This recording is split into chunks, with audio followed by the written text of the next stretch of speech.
আমাদের পরবর্তী যে জাতীয় সংসদ নির্বাচন, এটি রীতিমতো অনিশ্চিত হয়ে পড়েছে এবং এই নির্বাচনের যে সম্ভাবনা হওয়া বা না হওয়া, এটা এখন এমন একটা জটিল আবর্তে গিয়ে পৌঁছে গেছে যে নির্বাচনটা যদি না হয়, তাহলে অনেক ক্ষতি হবে। কিন্তু নির্বাচনটা যদি হয়ে যায়, তাহলে এই গত ৭-৮ মাসের যে কার্যক্রম, সে কার্যক্রমের ফলে এরকম একটা পরিণতি তৈরি হবে, পরিবেশ তৈরি হবে যে নির্বাচন না হলে যদি ক্ষতি হয় ৳১০০, নির্বাচন হওয়ার পরে ক্ষতি হয়ে যাবে ৳১,০০০। পুরো বাংলাদেশ এখন এরকম একটা আইসিইউর মধ্যে রয়েছে। সেই আইসিইউর কারণে এটা একটা নির্বাচন অনুষ্ঠান করার মতো যে পরিবেশ পরিস্থিতি, এটা ধারণ করতে পারছে না। আবার একটি নির্বাচন হবে না, এটি স্বৈরাচারী সরকার থাকবে, ডিক্টেটর থাকবে, একনায়ক থাকবেন। তারপর ফ্যাসিজম, নতুন ফ্যাসিজমের মতো চালাবেন, এটাও সম্ভব নয়। এর কারণ হলো একটা ফ্যাসিজমের বা একনায়কের বন্দুকে গোলাবারও থাকতে হবে, বন্দুক চালানোর মানুষ থাকতে হবে, রামদা, হটকি স্টিক থেকে শুরু করে চাপাতি চালানোর জন্য, চাকু চালানোর জন্য তাদের নিজস্ব বাহিনী থাকতে হবে, যেটা আইয়ুব খানের ছিল এনএসএফ ছাত্রদের মধ্যে। বিএনপির ছিল বা আছে ছাত্রদল, যুবদল, আওয়ামী লীগের আছে ছাত্রলীগ, তারপরে যুবলীগ, আর শিবির তো আছেই জামাতের। তো সেদিক থেকে ডক্টর মোহাম্মদ ইউনূসের কি আছে? তার আছে গ্রামীণ ব্যাংক, তার আছে গ্রামীণ ফোন, তার আছে বদিউল আলম মজুমদার, তার আছেন রেজওয়ানা হাসান, আর স্বাস্থ্যমন্ত্রীর দায়িত্বে নিয়োজিত তার অত্যন্ত প্রিয়ভাজন নূরজাহান বেগম।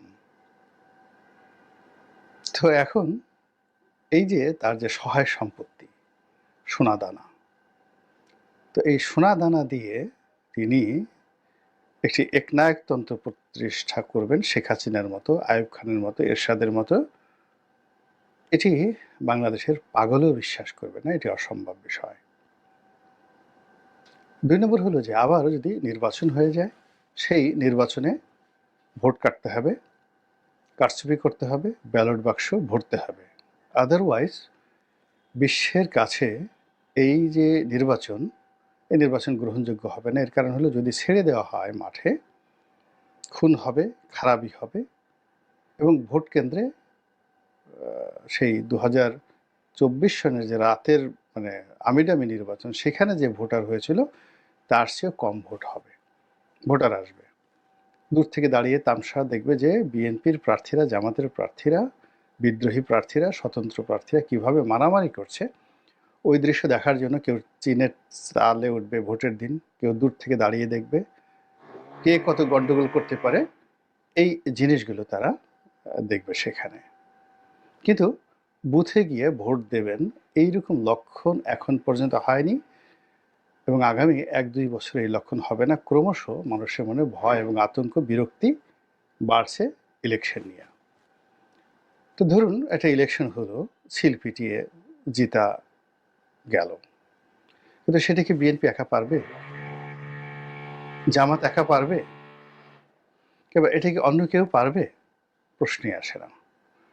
এটা বাংলাদেশের যে ধরেন ৩০০ সংসদীয় আসন, ৩০০ সংসদীয় আসনে একেকটি সংসদীয় আসনে যদি ১২০০ মানে ৪০০ করে আপনার ভোট কেন্দ্র থাকে, তাহলে ৪০০ ইন্টু ৩০০, ১২,০০০ ভোট কেন্দ্র।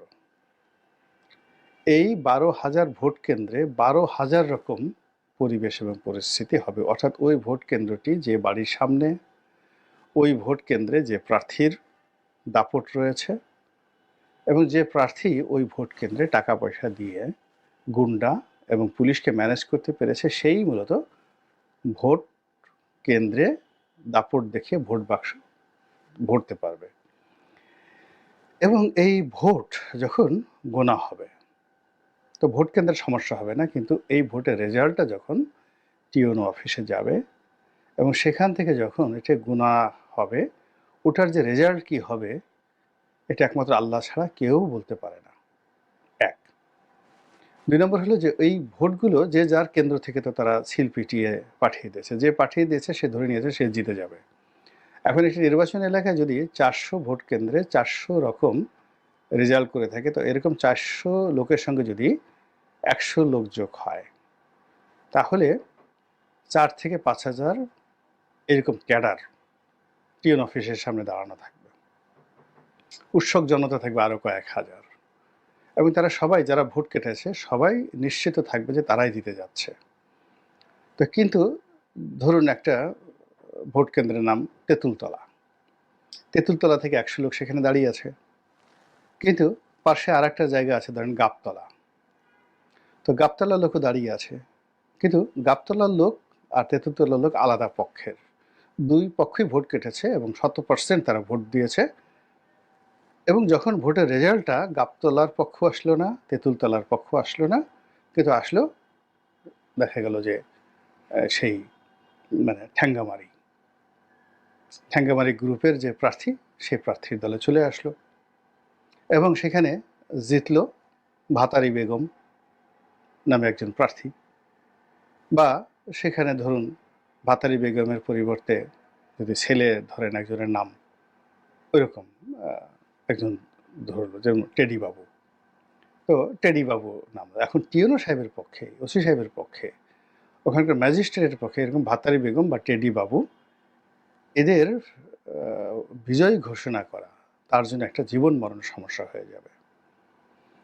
এবং যারা বিজয়ী হবে ওরকম বাইরে যেহেতু এরকম অসংখ্য লোক দাঁড়িয়ে আছে, সেই বিজয়ী লোক ওখানে ডরে যেতেও পারবে না, বের হইতেও পারবে না। তো এইরকম একটা পরিস্থিতি, এটা আপনি একটু নিজে যদি আপনার নির্বাচনী এলাকা, আমার এই কথাগুলো ঢাকা শহরে যারা আছেন তারা বুঝতে পারবেন না, কিন্তু যারা বিভিন্ন জেলাতে রয়েছেন, উপজেলাতে রয়েছেন, ইউনিয়নে রয়েছেন, তারা হাড়ে হাড়ে বুঝতে পারবেন। বিকজ এই জিনিসগুলো আমি দেখেছি এবং আমার চোখে ভাসছে।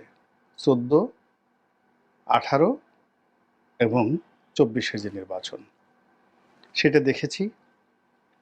তারপর 2001 সনের নির্বাচন, 91 থেকে একেবারে 91, 96, 2001 এই নির্বাচনগুলো একেবারে কাছের থেকে দেখেছি রাজনৈতিক কর্মী হিসেবে। ফলে নির্বাচনের মাঠে কি কি হতে পারে এটা একটা রাজনৈতিক লোকগুলোর মুখস্থ থাকে, সে একেবারে চোখ বুজে বলতে পারে। তো এই সব মিলিয়ে যদি নির্বাচন হয়ে যায় তাহলে সেটি আরও ভয়ঙ্কর হবে।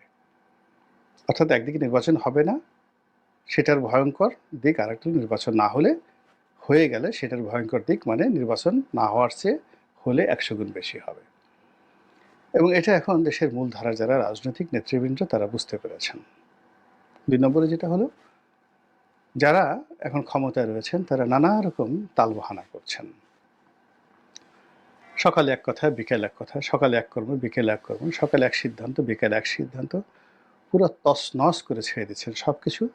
ফলে তাদের যে বিশ্বাসযোগ্যতা, তাদের গ্রহণযোগ্যতা, তাদের উপর মানুষের যে নির্ভরশীলতা, এটি শূন্যতে ছিল আগে, এখন শূন্যতে গিয়ে এটা মাইনাসের দিকে এমন পর্যায়ে চলে গেছে যে আর কিছুদিন গেলে পাবলিক কি বলবে তার একটা উদাহরণ দেই। এই 15 দিন আগে যে সকল সমন্বয়ক এবং উপদেষ্টাদের মধ্যে এরকম একটা সম্পর্ক ছিল যে একে অপরের জন্য জীবন দিত, এখন একজন সমন্বয়ক নেতা আর একজন উপদেষ্টাকে বলছে তুই তুকারি করে যে রাস্তায় পারলে নাম, তোর জাইঙ্গা খুলে ফেলবো। তো এই সকল কথা আবার মানে সামাজিক মাধ্যমে টুইটার, এক্স বা মানে ফেসবুক, এগুলোতে রীতিমতো ভাইরাল আকার হয়ে গেছে। তা বুঝতে পারেন যে ওখানে কি ধরনের একটা অনিশ্চয়তা চলছে। ফলে কি হলো, যারা শাসক শ্রেণী রয়েছেন তাদের মধ্যে একটা প্রচণ্ড আতঙ্ক কাজ করছে। অন্যদিকে আমাদের যে সাপ্লাই এবং চেইন, যোগান এবং সরবরাহ যে লাইন, সেটা তেলের ক্ষেত্রে, ভোজ্য তেলের ক্ষেত্রে, জ্বালানি তেলের ক্ষেত্রে, চাল ডাল আটা ময়দার ক্ষেত্রে, যুদ্ধাস্ত্রের ক্ষেত্রে, ওষুধ থেকে শুরু করে অন্য সব ক্ষেত্রে রীতিমতো একটা লাইন অফ ব্রেকে রয়েছে, ভেঙে পড়ার মতো একটা উপক্রম তৈরি হয়েছে। এবং এখানে হঠাৎ হঠাৎ করে অদ্ভুত অদ্ভুত সব ঘটনা ঘটছে। রাস্তাঘাট প্রায় দেখবেন ফাঁকা, যেটা কোনোদিন ছিল না। অফিসিয়াল টাইমে যে সকল এলাকাতে প্রচণ্ড রকম ভিড় থাকার কথা, সেই সকল এলাকাতে দেখা যাচ্ছে যে ভিড় নেই। এই গেল এক যন্ত্রণা। আবার যেখানে ভিড় থাকার কথা নয়, সেখানে প্রচণ্ডভাবে ভিড় হচ্ছে।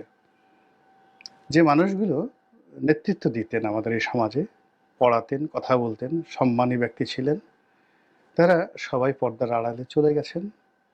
আর দেখা গেল যে এমন সব মুখ, এমন সব শরীর, এমন সব পোশাক, এমন সব শব্দ আমাদের কানের উপর আঘাত হানছে এবং আমাদের চোখে মুখের উপর ছবি এঁকে দিচ্ছে, পোর্ট্রেট এঁকে দিচ্ছে।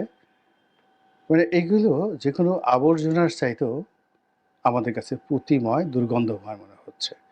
এদের কথা শুনতে ইচ্ছা করছে না, এদেরকে দেখতে ইচ্ছা করছে না, এবং এদের চালচলন, আচরণ সব কিছু দেখলে শরীরের মধ্যে রীতিমতো অ্যালার্জি তৈরি হয়ে যাচ্ছে। এর ফলে যারা এই আমাদের জনগণ, আমরা টেলিভিশন হোক, বাস্তবে হোক, রাস্তাঘাটে হোক, এ সকল দৃশ্য আমরা যখন দেখছি, তখন আমাদের একটা মানসিক বৈকল্য তৈরি হচ্ছে, ভারসাম্যহীনতা তৈরি হচ্ছে, নিরাপত্তাহীনতা বোধ তৈরি হচ্ছে। ফলে যে মানুষগুলো গত 50 বছরে একটি বারের জন্য ভয় পাননি, তারাও এখন ভয় পাচ্ছেন। যে মানুষগুলো লক্ষ লক্ষ মানুষকে আশ্রয় দিতেন বা আশ্রয় প্রতীক হিসেবে রয়ে গেছেন, এখন তারা আশ্রয় চাচ্ছেন। তো এইরকম একটি অস্বস্তিকর যে অবস্থা, যে অবস্থায় আমরা আমাদের যে ভবিষ্যৎ, সেই ভবিষ্যতের যে গন্তব্য, সেই গন্তব্য আমরা বলতে পারছি না। এখানে কোনো সূত্র কাজ করছে না। কোন দিকে যাচ্ছে, কি অবস্থাতে যাচ্ছে, আমার সেই ক্ষুদ্র বুদ্ধি মুক্তিযুদ্ধের যে ভাষা স্মৃতি, পরবর্তীতে স্বাধীন বাংলাদেশের ৭৩ নির্বাচন, ৭৯ নির্বাচন, হানা ভোট, প্রায় সব কিছুই আমার মনে আছে। কিন্তু এই যে একটা অস্থির যে সময় পার হচ্ছে, যে দুর্বোধ্য সময় পার হচ্ছে, এরকম দুর্বোধ্য সময় আমি কখনো আমার জীবনে দেখিনি। ফলে কি হলো যে এই সমাজে যারা আছেন, তারা এখন ১০ মুখে মানে সরকারকে ব্যর্থ বলে গালি দিচ্ছেন। এবং এই সরকার এই মুহূর্তে যত গালি খাচ্ছেন, তারা মানে এখনো তাদের বিরুদ্ধে নামেনি, কিন্তু যে খিস্তি খাওয়ার হচ্ছে, কিংবা যারা এই রাজনৈতিক দল রয়েছেন এই মুহূর্তে মাঠে, তাদের সম্পর্কে মানুষের যে বিতৃষ্ণা, এটা আমরা দেখছি। এটা আমাদেরকে যে কোনো একটা ভয়ঙ্কর পরিণতির দিকে নিয়ে যাবে।